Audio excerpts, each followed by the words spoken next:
नमस्कार मंडळी, आज आपण उन्हाळी वाळवणाचे पदार्थ मुगाची वडी करणार आहोत. शीतल धवड यूट्यूब चॅनलमध्ये आपले स्वागत आहे. हा वाळवणीचा पदार्थ आपण वर्षभर टिकवून ठेवू शकतो आणि याला मग गरज लागेल आपण तशी ही भाजी आपण याची करू शकतो या मुगवडीची. तर बघा, सर्वप्रथम मी एवढ्या बाउलवर अशी ही चिलटे असलेली मुगाची डाळ घेतलेली आहे. त्याला 2 तास आता मी पाण्यामध्ये मोठ्या पातेल्यात घेऊन भिजू घातलेलं आणि 2 तासानंतर त्याच पातेल्यामध्ये त्याला थोडं असं करून वरचे चिलटे आपण काढून घेतले. जास्ती नाही चिलटे काढले मी, अगदी थोडे काढले, कारण व्हिटॅमिन सगळं चिलट्यांमध्ये असतं, ते निघून जातं, म्हणून मी जास्ती न काढता एवढे चिलटे काढले आणि त्याला छान 1 तास अशा चाळणीमध्ये बाल्कनीमध्ये सुकवून घेतले. म्हणजे त्यातलं पाणी पूर्ण निघून गेलं. किंवा कोणी कोणी कॉटनच्या कापडावर पण याला असं एखादा तास सुकवून घेतात. जास्ती अगदी सुकवायची पण नाही, थोडं पाणी आहे ज्यामध्ये, म्हणजे आपल्याला मिक्सरमधून आता हे फिरवायचे आहे ना, तर मिक्सरमधून फिरवताना लागलीच बारीक होऊन जाईल, नाहीतर मग अवघड जातं थोडं कोरडी असली तर. तर बघा, आता आपण याला मिक्सरमधून फिरवून घेऊया. आता मिक्सरमधून मी जास्ती बारीक पण नाही केली.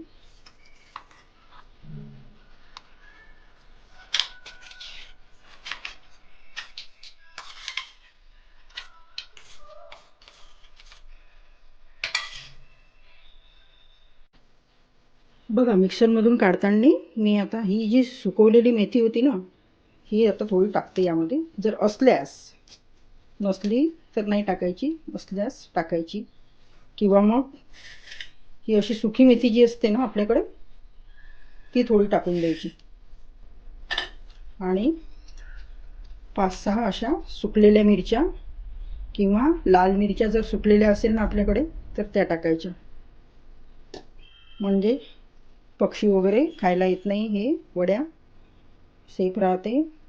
आणि याला आता छान आपण वड्या करून उन्हामध्ये वाळवून घेऊ. आता आपल्याला आपली ही डाळ संपूर्ण काढून झालेली आहे मिक्सरमधून.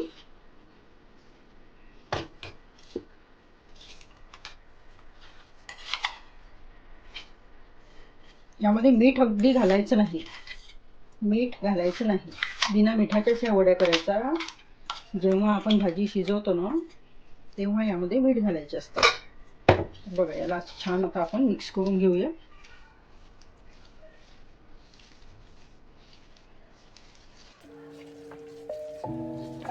आणि आता एका वाटीमध्ये पाणी घेऊन वड्या टाकायला बसूया.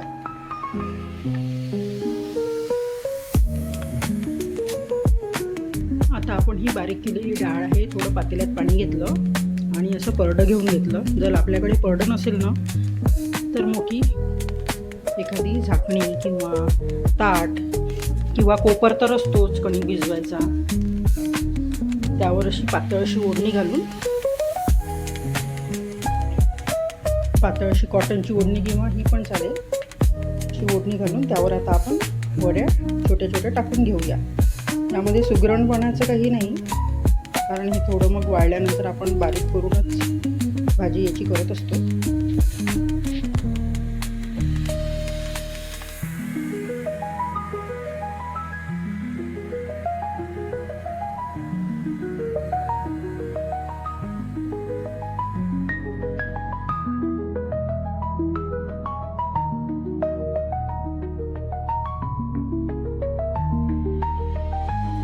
आरामात तडतडच लागतं.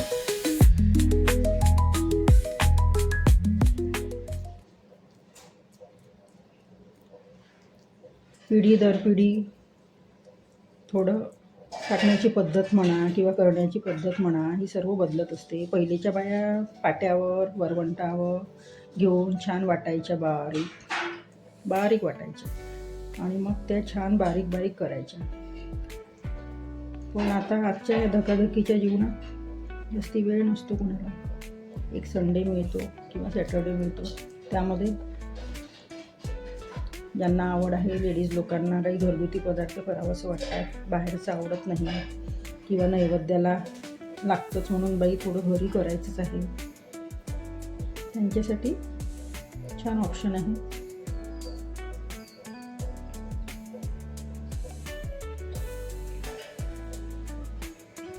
आणि आता मोठ्या सिटीमध्ये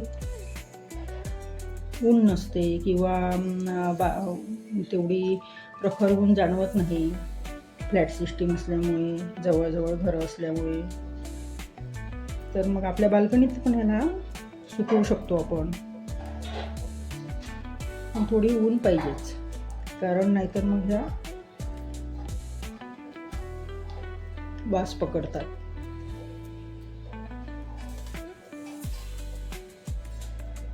म्हणून छान घरी करून जर आपण 2-3 दिवस याला बाल्कनीमध्ये वाळवून घेतलं, किंवा जर टेरेसची सुविधा असेल तर टेरेसवर आपण नेऊन ठेवू शकतो. धूळ माती असेल तर छान पातळशी ओढणी याला झाकून आपण वाळवून घ्यायचं.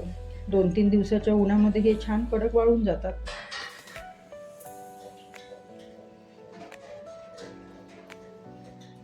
घरी म्हातारी माणसं वगैरे असेल तर करू लागतात ते लोक पण.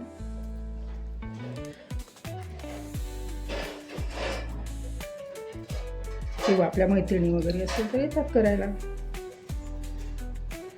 मिळून छान करणं होऊन जाते. किंवा नसल्यास मग आपल्याला एकटीला करायचं आहे तर मग अगदी थोड्या प्रमाणात आपण करायचं. जसं मी आज केलं, साधारण 1 पाव होतं डाळ.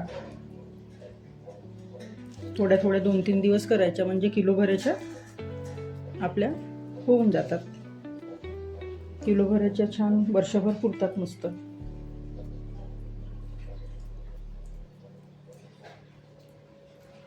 आणि यामध्ये वाळल्यानंतर आपण डब्यामध्ये जेव्हा वड्या भरून ठेवतो ना, त्यामध्ये तेज पान जे असते ना, तेजपान, ते पानं टाकून ठेवायचे मध्ये मध्ये.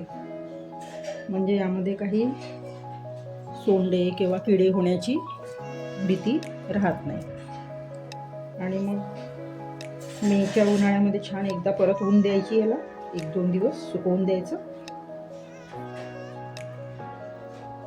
म्हणजे छान वर्षभर परत टिकतात. मग पावसाळा येतो ना,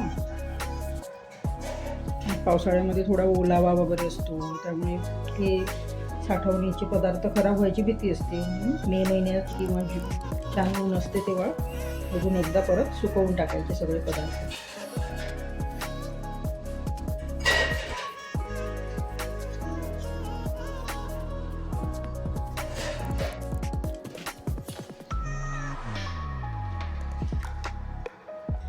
बघा 1 पावच्या एवढ्या तयार झाल्या, म्हणजे 1 परडंही नाही भरलं. असं आपण आता बाल्कनीमध्ये याला छान सुकवून घेऊया 2-3 दिवसामध्ये.